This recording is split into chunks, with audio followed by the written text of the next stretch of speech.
If you want to purchase a warehouse in GTA 5 online, it's pretty simple. Now, first things first, you have to ensure that you have an office.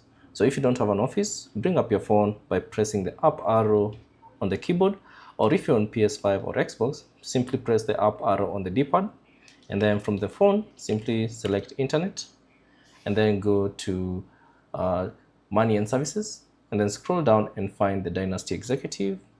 Click on enter site, and from here select offices and buy any office on the map. So choose any office and buy. Now once you buy an office, all you have to do is register as a CEO. So to register as a CEO, bring up the interaction menu by pressing M if you're on PC. If you're on PS5, press and hold the touchpad. If you're on Xbox, press and hold the view button. And then within the menu, select register as a boss. And then from here, choose SecuroServ CEO. And then select start an organization. Now once you start an organization, all you have to do is go to your office.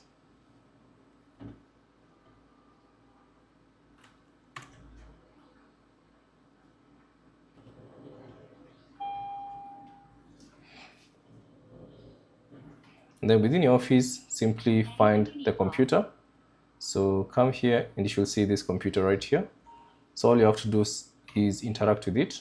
So sit down and then select, press that button to access the desktop computer.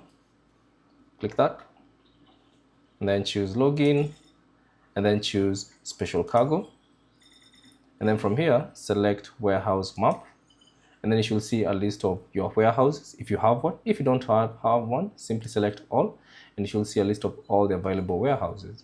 So from here, choose the warehouse that you'd like. So let's say, for instance, this one, you can select it, or you can simply filter them by the size. You can choose small, medium, or large. So find the warehouse that you'd like. So let's say this one, all you have to do is select it, select by warehouse, and then you should see this confirmation prompt. Are you sure you'd like to purchase this warehouse? So if you have enough finances, simply click on confirm, and now you'll own that particular warehouse. So that's basically it. Thanks for watching, and I'll see you on the next one.